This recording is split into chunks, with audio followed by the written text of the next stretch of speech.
Hello students, in this video I am going to tell you about the mechanism of urine formation.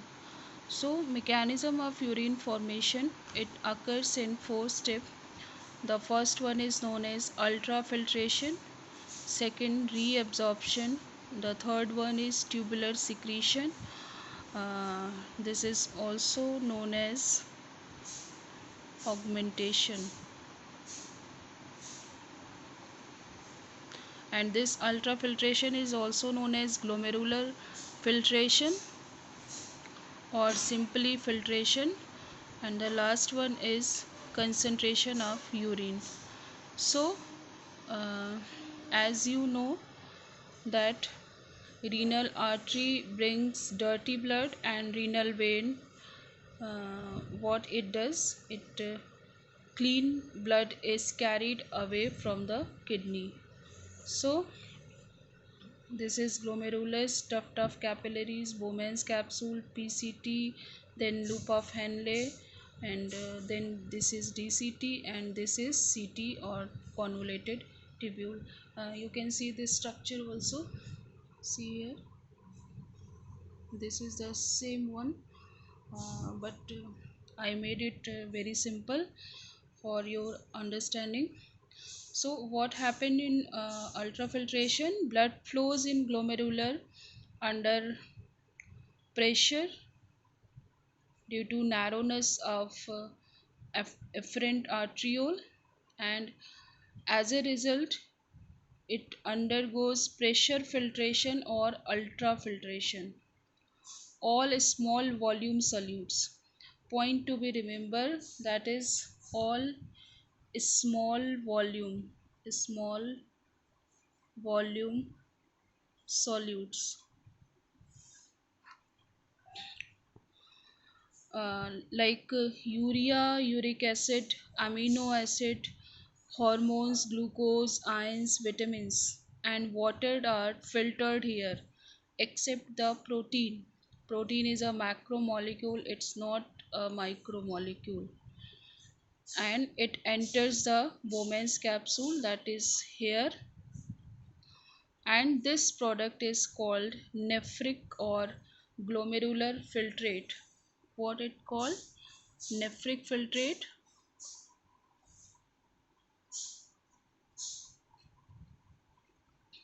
Filtrate or glomerular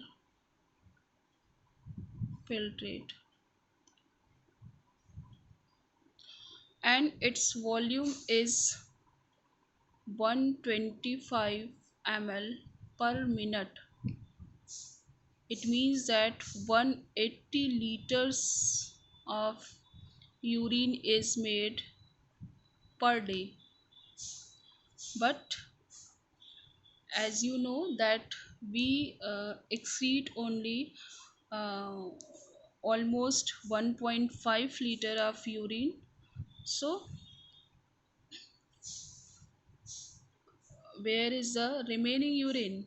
Because every day our kidney make about 180 liter of urine per day. So just like that, we when we clean our houses, we just um, what we do, one by one we just remove all the stuffs from the room, and after cleaning the room we just adjust whatever we need. जो हमें ज़रूरत होती है हम उन सामान को फिर से लगाते हैं, बाकी सामान को हम कबाड़ में बेच देते हैं या रद्दी में बेच देते हैं या हटा देते हैं.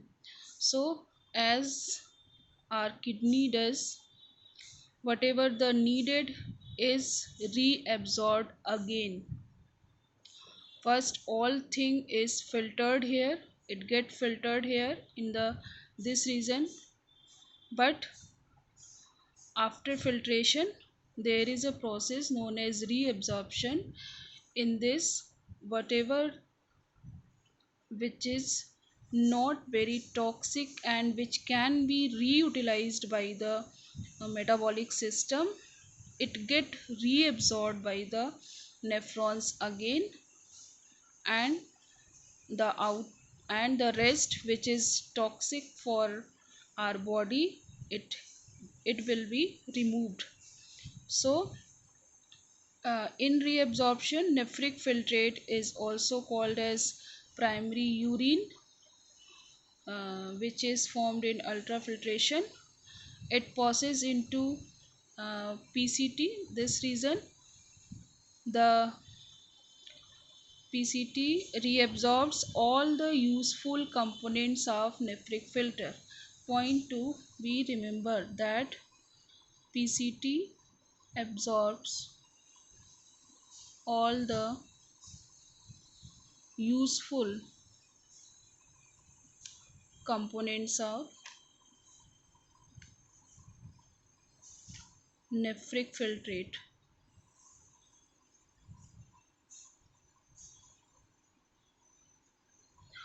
That is glucose, amino acid, vitamins, calcium, potassium, sodium chloride, bicarbonate, and water. Water is near about 75%.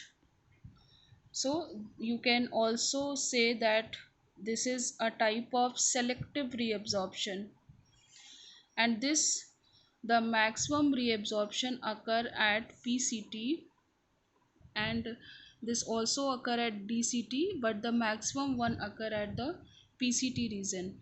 So the amount of water absorption depends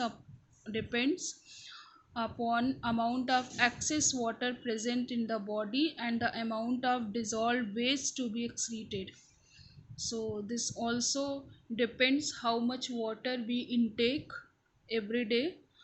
So this may variable. So selective reabsorption also occurs in the region of DCT also. See here, this is all glucose, all amino acid, most salt and most water reabsorbed in blood. Urea is not reabsorbed because, as I told you, that whatever the toxic thing, it should be removed, and whatever the useful one, it get utilized again. So the next one is tubular secretion, and this mainly occur in this region, that is DCT, tubular secretion. And this is also surrounded by peritubular capillaries, which I told you that we will discuss their role in class 11th. So a smaller amount of tubular secretion also takes part in the area of PCT also. As I told you that a small amount of reabsorption also occur in DCT. So this secretion also occur in PCT, but the maximum reabsorption occur here in PCT, and the maximum secretion occur in DCT region.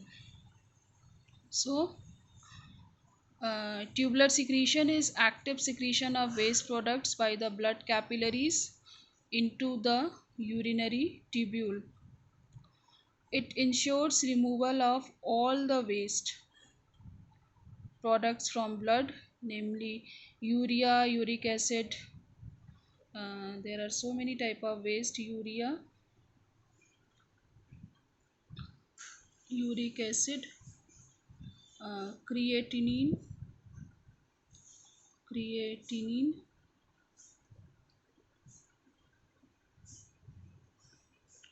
extra salts,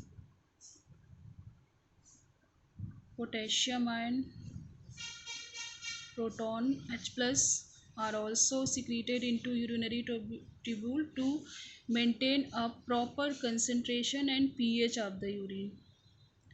This has been secreted into urinary tubule to maintain proper concentration and pH.